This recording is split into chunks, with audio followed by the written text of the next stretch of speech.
Hello दोस्तों, आज हम बात करने वाले हैं म्यूचुअल फ़ंड के बारे में।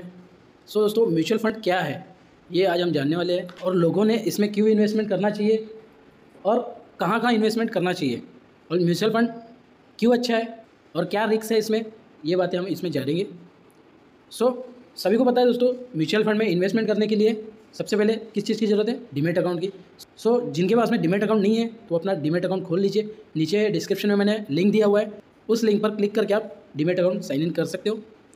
दोस्तों, और उसके बारे में मैंने कुछ और डीमैट अकाउंट कैसे ओपन करें उसके बारे में मैंने कुछ वीडियोस भी दिया है। उस वीडियो से आपको पता चल जाएगा कि डीमैट अकाउंट खोलने के लिए क्या प्रोसेस करना चाहिए, वो सारी चीज़ें आपको इस वीडियो में पता चल जाएगा। डिस्क्रिप्शन में मैंने एंजल वन एंड अपस्टॉक का मैंने लिंक दिया है, उस लिंक के थ्रू आप डीमैट अकाउंट ओपन कर सकते हैं। हाँ, तो दोस्तों, म्यूचुअल फंड क्या है इस बारे में हम देखेंगे। देख सकते हो दोस्तों, बैंक पे अगर आप एफडी करने जाओगे तो बैंक में सीधा सीधा आपको कितना परसेंटेज देते हैं? 6% आपको बैंक में एफडी में मिलता है और सीनियर सिटीज़न हो तो 6.5-7%, 7% हम मोटा मोटा पकड़ लेंगे। दोस्तों, यहाँ पे पैसे सेफ़ है, बहुत ज़्यादा सेफ़ है, यहाँ पे डूबने के चांसेस नहीं है दोस्तों, यहाँ अपना पैसा बहुत सेफ़ है। अगर हम बात करें तो mutual fund AMC asset mutual fund, इसमें अगर आप इन्वेस्टमेंट करने जाते हो तो इसमें आप इसमें एसआईपी मोड भी रहता है, जैसे आप 500 रुपये महीना, 1000 रुपये महीना, ऐसा आप इसमें मंथली इन्वेस्टमेंट कर सकते हो। इसमें ये एक फ़ायदा होता है। और दोस्तों, इसमें जब भी मार्केट ऊपर जाता है, नीचे आता है, तो आपका जो बैलेंस होता है ना दोस्तों, वो बैलेंस बरोबर बना के चलता है म्यूचुअल फंड में। तो म्यूचुअल फंड में भी हमें दोस्तों सोच समझ के इन्वेस्टमेंट करना पड़ता है कि कौन से फ़ंड अच्छे हैं, कौन से फ़ंड अच्छे नहीं है। पता चल रहा है आपने ऐसे म्यूचुअल फंड में इन्वेस्टमेंट कर दिया जहाँ पैसे इंक्रीज़ होना चाहिए वो हो ही नहीं रहा है। ऐसे फंड में कोई पैसे रख देता है और बाद में बोलता है कि नहीं, मेरे पैसे डूब गए। आँख बंद करके दोस्तों किसी को भी ब्लाइंडली इसमें इन्वेस्टमेंट नहीं करना है। और अगर कोई भी इसमें इन्वेस्टमेंट कर रहे हैं अभी, या फिर कोई कर रहे होगे या फिर करना चाहते हैं, तो ब्लाइंडली कोई भी इन्वेस्टमेंट ना करें। और दोस्तों, जब भी आप इन्वेस्टमेंट करते हो तो उस म्यूचुअल फंड के पोर्टफोलियो आप एक बार देख लीजिए, उनके पोर्टफोलियो में कौन से इक्विटी शेयर है, उन शेयर के बारे में थोड़ा आप स्टडी करें, उनके बैलेंस स्टडी करें दोस्तों, और उनका पोर्टफोलियो आप देख सकते हो। ऐसा गूगल में भी आता है, आप उनके म्यूचुअल फंड का नाम डालें और उनका पोर्टफोलियो देखें। और ये आप अपस्टॉक में भी देख सकते हो, एंजल वन में भी देख सकते हो उनका पोर्टफोलियो। सिंपल है दोस्तों, अगर ऐसा एक वीडियो बनता हो तो मैं नेक्स्ट टाइम ऐसा वीडियो भी बना के लाऊंगा कि उनका पोर्टफोलियो कैसा चेक करें। उनके पोर्टफोलियो चेक करके आप इन्वेस्टमेंट करो दोस्तों। उनका बिजनेस अच्छा रहना चाहिए, कौन सी कंपनी में वो म्यूचुअल फंड इन्वेस्टमेंट कर रही है। आपको यहाँ पे ये बात पता चल गई कि म्यूचुअल फंड और एफडी से ज़्यादा रिटर्न कहाँ पे मिलता है। उसका आंसर है म्यूचुअल फंड दोस्तों। कोई साल रहता है, जैसे कि कोविड आया था। कोविड में क्या हुआ था, जितने भी इक्विटी शेयर थे ना म्यूचुअल फंड में, या फिर जितने भी शेयर हम बोलेंगे, ऑलमोस्टली निफ्टी 50 तो अभी सभी को पता था 7000 टच हुआ था उस टाइम पे। तो इस टाइप के सिचुएशन में म्यूचुअल फंड भी माइनस में रहते हैं, तो ये बातें भी हमें समझना चाहिए। उस टाइम पे एफडी के ही रिटर्न सेफ रहते हैं, बट ऐसे टाइम पे हमें पेशेंट रखना चाहिए। जो अगर पेशेंट रखता है ना, आज वो देखो दोस्तों, निफ्टी कहाँ के कहाँ पहुँच गया है, 18,000 का लेवल उसने टच किया है। मतलब कोविड में 7,000 तक गया था और अभी 18,000 का लेवल टच किया है। जिन्होंने कोविड में इन्वेस्टमेंट किया होगा ना दोस्तों, आज उनके पोर्टफोलियो में बहुत ही अच्छा प्रॉफिट जनरेट हुआ होगा दोस्तों। ये भी बात पता रहनी चाहिए। नहीं तो भी उन्होंने 200-300% का रिटर्न तो भी अर्न किया होगा। अगर कोविड में अगर कोई एफडी करा था, ऐसा तो कोई कोविड में एफडी कराया नहीं होगा, क्योंकि सभी को पता है एक वॉर सिचुएशन थी, तो उस टाइम पे कोई एफडी कराया नहीं होगा बैंक में। बहुत सारे लोगों ने एफडी तो तोड़ी ही होगी। ये सारी चीज़ें हमें समझना चाहिए, पेशेंट रखना आना चाहिए दोस्तों। जो पेशेंट रखेगा वही आगे बढ़ पाएगा दोस्तों, ये बात भी ज़रूरी है। दोस्तों, लोग और कहाँ पे इन्वेस्टमेंट करते हैं म्यूचुअल फंड के अलावा? फिक्स डिपॉजिट, ये मैंने अभी बताया। प्रॉपर्टी में ज़्यादातर लोग इन्वेस्टमेंट करते हैं, क्योंकि प्रॉपर्टी के रेट भी उस तरीके से बढ़ते हैं। तो ये भी सही है दोस्तों, प्रॉपर्टी में भी आप इन्वेस्टमेंट कर सकते हो, पर बेटर देन फिक्स डिपॉजिट से अच्छा दोस्तों प्रॉपर्टी में इन्वेस्टमेंट सही रहता है।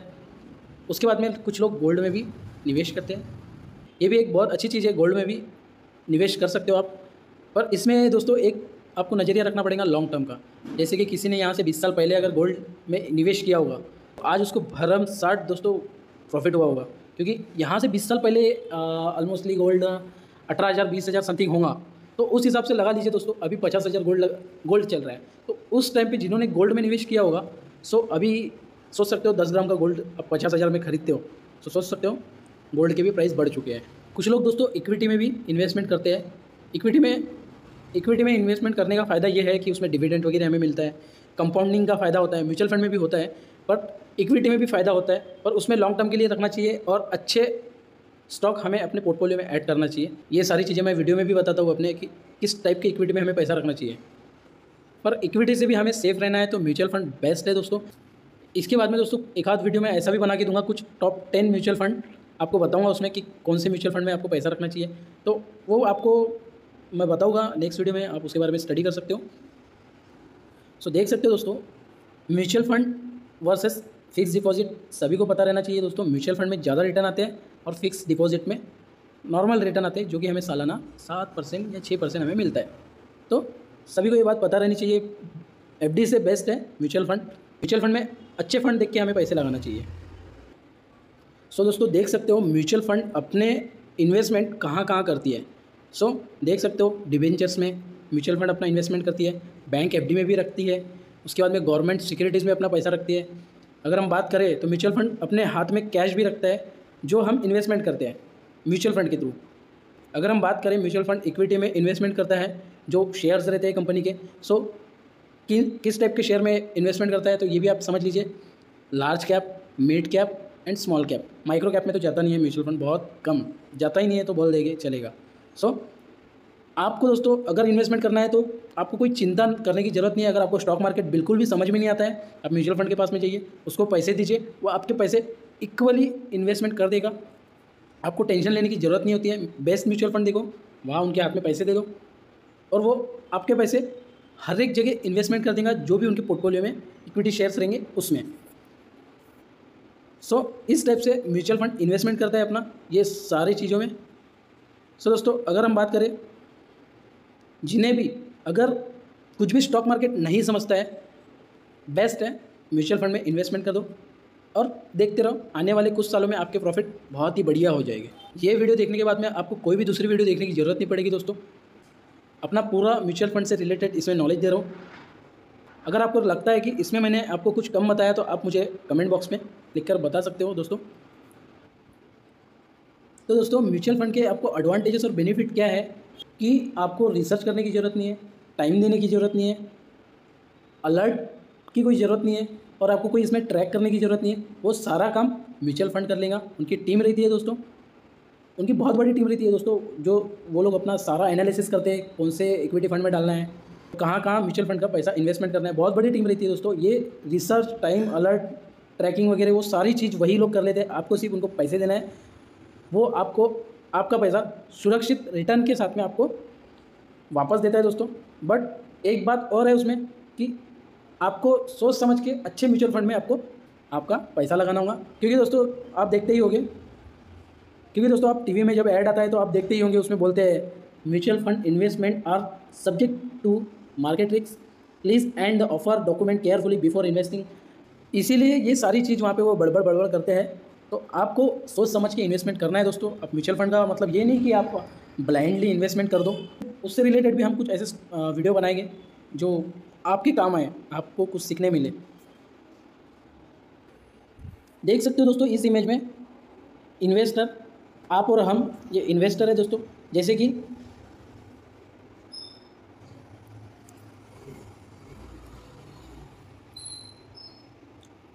दोस्तों हम किसे पैसे देते हैं? इन्वेस्टर फंड मैनेजर को पैसे देते हैं। फंड मैनेजर क्या करता है? हमें हमारे पैसे इन्वेस्टमेंट करते हैं और इन्वेस्टमेंट करने के बाद में वो सिक्योरिटीज़ के साथ में हमारा जो पैसा है वो अच्छे स्टॉक में इन्वेस्टमेंट करता है। अच्छे स्टॉक में इन्वेस्टमेंट होने के बाद में दोस्तों जो भी स्टॉक का जो प्रॉफिट होता है वो प्रॉफिट जनरेट करता है और प्रॉफिट जनरेट करने के बाद में रिटर्न, और प्रॉफिट होने के बाद में रिटर्न जनरेट होता है। उसके बाद में दोस्तों वो रिटर्न हमें पास आउट होता है, मतलब हमें मिलते हैं वो रिटर्न। उसके बदले में फंड मैनेजर क्या करता है? कुछ चार्जेस लेता है। सो वही म्यूचुअल फंड की कमाई होती है दोस्तों।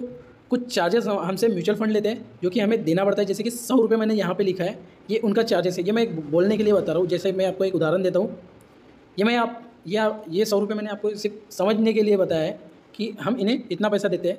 हम एक बात और समझ लेते हैं कि जैसे कि ये 3 लोग हैं, हम 3 इन्वेस्टर हैं। 3 इन्वेस्टर के पास में कितना पैसा है दोस्तों? सो आपको ये एक्सप्लेन कर देता हूँ दोस्तों। जैसे कि मेरे पास में, मुझे HDFC बैंक में मुझे पैसे लगाना है। HDFC का शेयर कितने का है? सपोज हम मान के चले कि 1500 रुपये का उसका शेयर है, 1500 रुपये का शेयर है। तो उससे मैं ख़रीद नहीं पा रहा हूँ क्योंकि मेरे पास में 500 ही रुपये है और मुझे वो ख़रीदना है, मुझे उसमें इन्वेस्टमेंट करना है। तो मैं क्या करूँगा, मैं जाऊँगा म्यूचुअल फंड वाले के पास में, ये फंड मैनेजर है, इसके पास में जाऊँगा, इसको बोलूँगा मेरे पास में 500 रुपये है, मुझे HDFC बैंक में पैसे लगाना है। सो मैंने फंड मैनेजर को बोला मुझे HDFC बैंक में पैसे लगाना है। तो फंड मैनेजर के पास में बहुत लोग आते हैं, ऐसे बहुत लोग आते हैं फंड मैनेजर के पास में। तो वो क्या करेंगे, मेरे 500 रुपये है ना, HDFC बैंक का शेयर है वो 1500 रुपये का है। तो ये जो 2 लोग हैं ना मेरे बगल में जो है, मतलब और 2 लोगों को कहीं से पकड़ के लाएगा, उनसे 500 रुपये लेगा, कितने हो गए, 1500 रुपये हो गए। खबर आई है दोस्तों कि 1500 का शेयर जाने वाला है 3000 का, समझ रहे हो, 1500 का शेयर जाने वाला है 3000 का। तो फंड मैनेजर क्या करेगा, इन दोनों से 500 रुपये और ले लेगा और क्या करेगा, इन्वेस्टमेंट कर देगा HDFC बैंक में। HDFC बैंक में HDFC बैंक में इन्वेस्ट करने के बाद में क्या होगा दोस्तों, HDFC बैंक का शेयर जाता है 3000 का, ठीक है।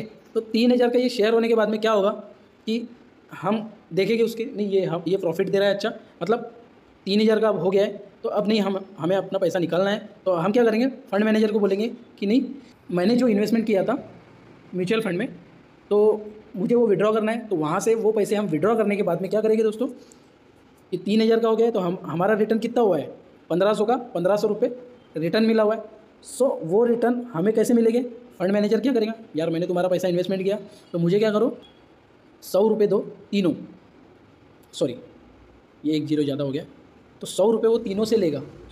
तो 100 रुपये वो तीनों से लेगा। सो फंड मैनेजर का भी प्रॉफिट हो गया इसमें, 300 रुपये फंड मैनेजर को मिल गए। उसके बाद में जो 1500 रुपये का प्रॉफिट है, उसमें से बचे कितने दोस्तों, 1300 रुपये। 1300 रुपये का प्रॉफिट बच गया इन्वेस्टर लोगों को। सो ये 1300 ये हमें वापस मिलेंगे। सो ये 1300 रुपये का हमें प्रॉफिट मिला है, तो ये 1300 हम आपस में कैसे बांटेंगे, बहुत सारा लिखा हुआ था यहाँ पे, समझ में नहीं आ रहा था हमें। सो दोस्तों 1300 रुपये का हमें यहाँ प्रॉफिट बचा है, तो 1300 डिवाइड बाय 3 करेंगे हम, मतलब तीनों को कितना बच जाएगा, 434 रुपये। सो कैलकुलेशन गलत भी हो सकता है, ये आप देख लेना। 1334 रुपये हमें पर पर्सन बचेगा। सो इसमें फंड मैनेजर को भी 300 रुपये मिल गए, जो कि तीनों लोगों से लिया उन्होंने। हमें भी 500 रुपये में इन्वेस्ट करने के लिए मिल गया। HDFC बैंक का जो रिटर्न था वो आपस में हमने बांट लिया है, 434 रुपये हम तीनों को बचे। सो ये म्यूचुअल फंड की पावर रहती है दोस्तों, म्यूचुअल फंड का भी फ़ायदा, HDFC बैंक का भी फ़ायदा, और दोस्तों इन्वेस्टर का भी फ़ायदा, ये होती है दोस्तों म्यूचुअल फंड का power. So mutual fund best है दोस्तों। आप म्यूचुअल फंड में आपको अगर कुछ नहीं आता है, डीमैट अकाउंट बनाइए, म्यूचुअल फंड में इन्वेस्टमेंट कर दीजिए दोस्तों, बहुत अच्छा मौका है। तो दोस्तों म्यूचुअल फंड का मतलब क्या है, जो आपका पैसा इन्वेस्ट करे, अच्छे तरीके से मैनेज करे अगेंस्ट कमीशन, और उसके बदले आपको प्रॉफिट कमा के दे, इसका ही मतलब दोस्तों म्यूचुअल फंड है। आशा है कि दोस्तों आपको वीडियो अच्छा लगा होगा। वीडियो को प्यार देने के लिए धन्यवाद। ज़्यादा से ज़्यादा लाइक करें दोस्तों, मेरा मोटिवेशन बढ़ेंगे। ज़्यादा से ज़्यादा शेयर करो दोस्तों, ताकि उनको भी समझ में आएगा कि म्यूचुअल फंड में हम इन्वेस्टमेंट कर सकते हो। सो आपको वीडियो कैसा लगा मुझे कमेंट करके बताएं, और सब्सक्राइब करें दोस्तों, सब्सक्राइब करके बेल आइकन दबाएं। मैं मिलता हूँ नेक्स्ट वीडियो में, तब तक के लिए बाय बाय।